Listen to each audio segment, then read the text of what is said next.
ये वॉर जा रहा है इंटरनेशनल इकोनॉमिक तबाही और रिसेशन की ओर। ठीक है साहब, अगर ईरान ने कहा था अगर आप मेरा तेल और गैस हिट करोगे, फैसिलिटीज, इंफ्रास्ट्रक्चर, तो मैं सऊदी अरेबिया, कुवैत, कतर, इन सब के गैस भंडार, तेल भंडार उड़ा दूंगा। तो इन्होंने फिर भी उसके बावजूद हिट किया। अमेरिका नहीं कर रहा था तो इजराइल ने घोड़े पे चढ़ के हिट कर दिया कि, और उनका कहना कि साहब इन्होंने हमारी हाइफा रिफाइनरी को ठोका है, वो धू धू करके जल रही तो हम नहीं छोड़ेंगे, तो वो भी चढ़ गए हैं। ठीक है साहब, बड़ी अच्छी बात है, लेकिन फंसा कौन, मार कौन खा रहा है? पूरी दुनिया की ग्लोबल इकोनॉमी। ठीक है साहब, आप देख लीजिए कि $138 प्रति बैरल आपका तेल का दाम प्रति बैरल पहुंच गया। इससे इन्फ्लेशन अमेरिका में 2.6% से बढ़ के 4.5% हो गई है। ये चलता रहा 6% तक इन्फ्लेशन जाएगी। देखिए साहब, ईरान का सबसे बड़ा लीवरेज पॉइंट है गल्फ ऑफ हॉर्मुज। वो बुरी तरह से फंस गया है वहां पे, क्योंकि गल्फ ऑफ हॉर्मुज को खोलना वर्चुअली इम्पॉसिबल है अनलेस आप बड़ी सारी जानी माली कीमत चुकाने को तैयार हैं। क्यों? ज्योग्राफी। क्या ज्योग्राफी? पूरा उत्तरी तट जो है ईरान, जो गल्फ ऑफ हॉर्मुज का, वो ईरान का तट है।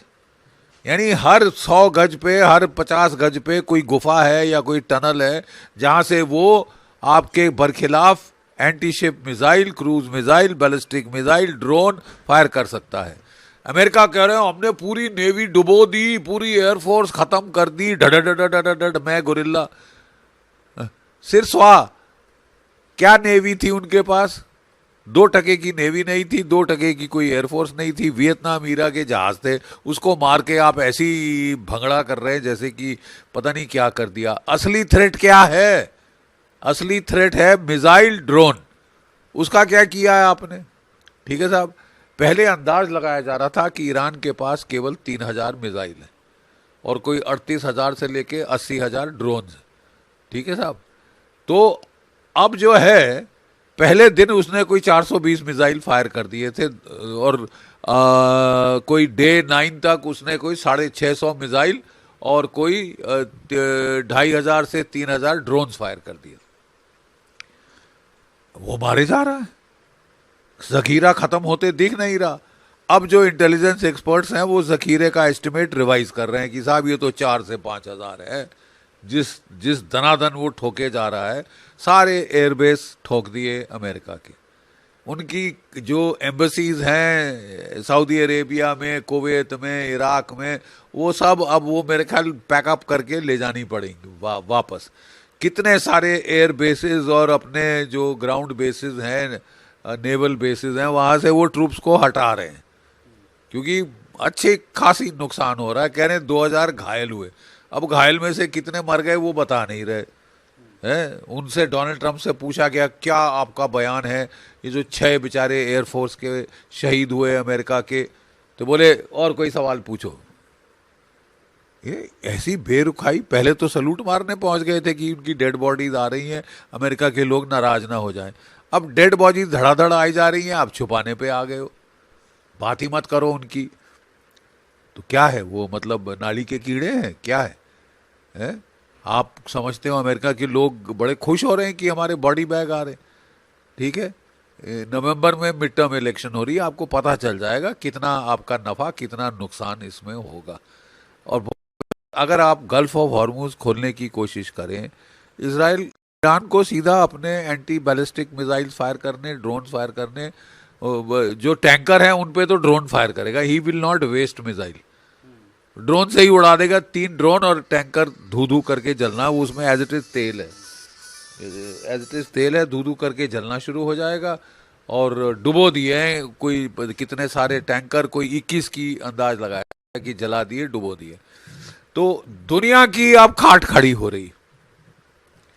इसराइल को शौक है लड़ने का, अमेरिका को शौक है डोनाल्ड ट्रंप साहब को लड़ने का, तो वो तो लड़ी जा रहे साहब, हम तो नहीं खत्म करेंगे।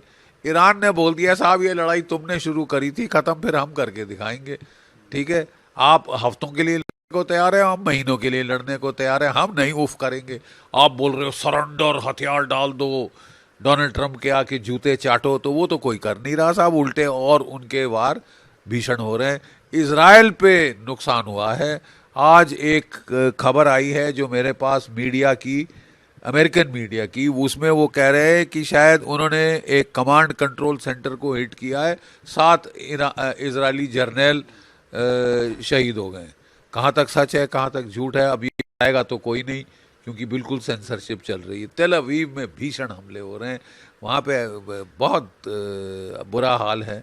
उन्होंने ईरान के पर्स गैस फील्ड्स को ध्वस्त कर दिया है, खर्ग आइलैंड पे अटैक हो चुका है और कई और फैसिलिटीज पे हो रहा है। ईरान ने बोला साहब आप मेरा तेल हाथ लगाओ, मैं जला के राख कर दूंगा। Saudi Arabia, Kuwait, Iraq, UAE, Qatar, सब के जो तेल हैं, यानी 20% दुनिया का। देखिए साहब, एक मिसाइल इक्वेशन है जो इस लड़ाई का दारोमदार, मिसाइल इक्वेशन के ऊपर मुनस्सर है कब तक लड़ाई चलेगी, किस तरफ चलेगी। ठीक है साहब, मिसाइल इक्वेशन क्या है? कितने इंटरसेप्टर हैं इजराइल के पास, अमेरिका के पास, कितने थार्ड, कितने पेट्रियट्स, कितने एरो 1, एरो 2, कितने डेविड स्लिंग। ठीक है, और ईरान के पास कितने मिसाइल हैं हमलावर, कितने खुर्रम शहर 4, कितने फतेह 2, कितने ये कितने वो। ये किसका जखीरा पहले खत्म होगा?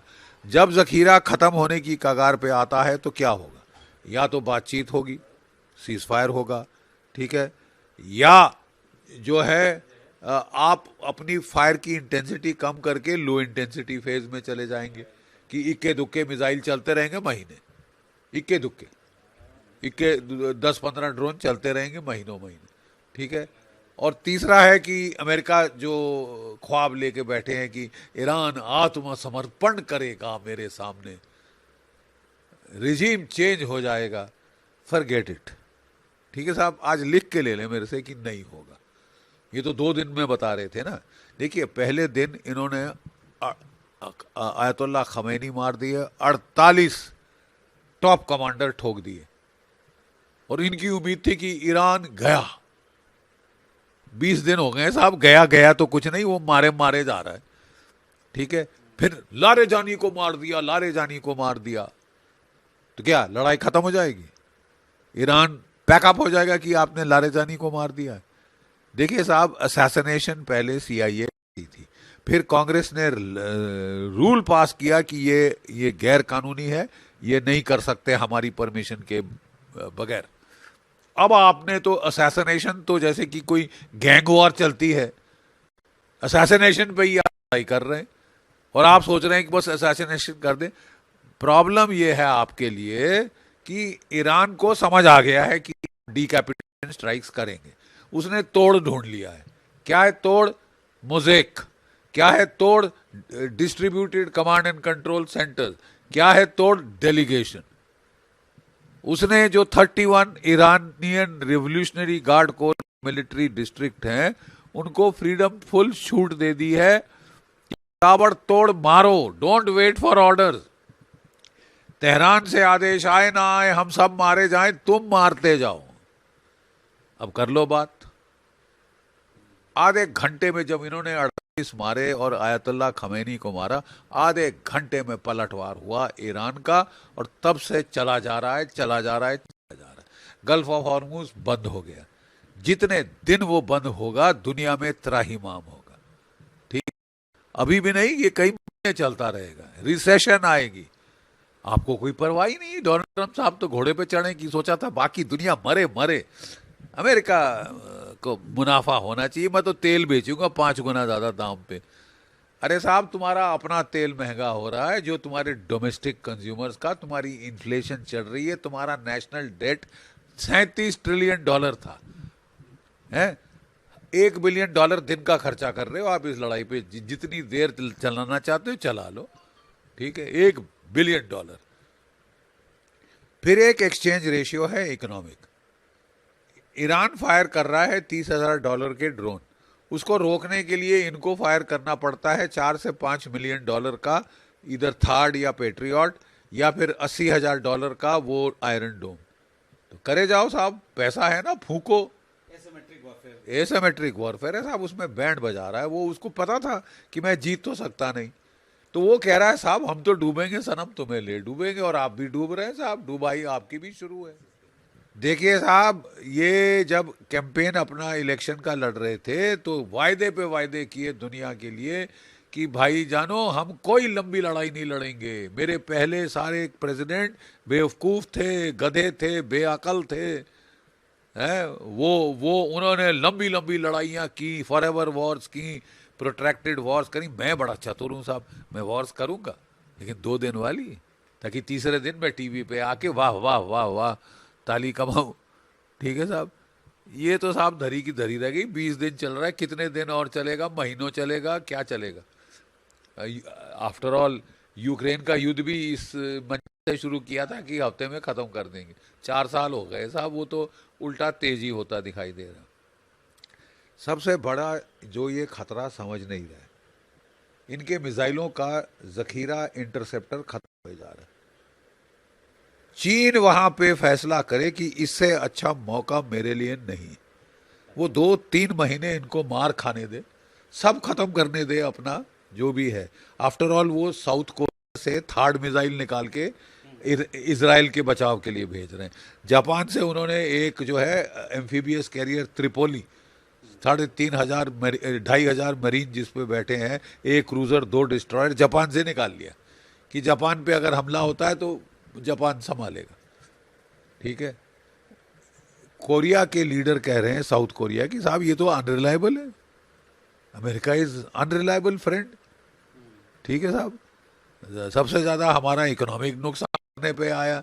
जो अमेरिका का दोस्त था, यूरोप के देश, साउथ कोरिया, जापान, भारत, उनको सबसे ज़्यादा लात मारी नेटो के देश। अब उनसे कह रहे हैं कि आओ, अपने लड़ाई मैंने शुरू करी, तुमसे बगैर पूछे शुरू करी, सो व्हाट।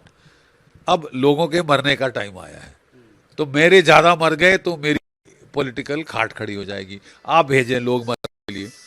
बोले आपने तो अपना, आपने एयरक्राफ्ट कैरियर भगा लिया है, आपने ये भगा लिया है अपना जेराल्ड फोर्ड, तो घातक घायल हुआ है और उसको वापस यूएसए ले जा रहा है रिपेयर के लिए। है, पहले झूठ बोल रहे थे, कच्छ नहीं हुआ, कख नहीं हुआ।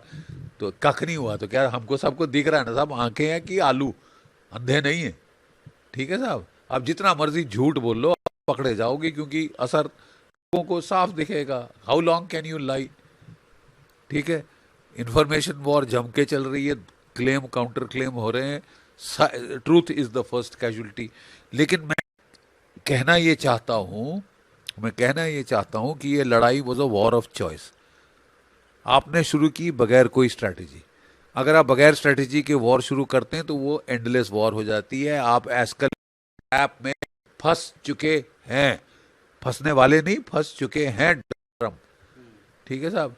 और मिड टर्म इलेक्शन का तो हम भी देखेंगे साहब, आप मैं बैठे हैं, वी विल ऑल सी कि आपका हश्र क्या होता है। ठीक है। घोड़े पे चढ़ के लड़ाइयाँ शुरू करना तो बड़ा आसान है। 7-8 देशों पे हमला कर चुके हैं, एक लड़ाई चल रही, खत्म नहीं हो पा रही है। आप क्यूबा पे अटैक का पहला जो सिलसिला है, साइबर वॉरफेयर, आपने शुरू करके वहाँ की लाइट्स आउट कर दी। और फिर बोल रहे हैं अब मैं यहाँ पे आऊँगा, मैं तो दुनिया भर में लड़ाई करूँगा साहब। मैं जंगे के बाद मेरा नाम, मैं अटिल्ला द हन हूँ। मेरा पीटर हेग्सेथ है मेरा डिफेंस सेक्रेटरी, वो उसने अमेरिकन को बोल दिया है कोई दया नहीं, कोई पीटी नहीं, अगर कोई डूब रहा है उसके सर में गोली मारो।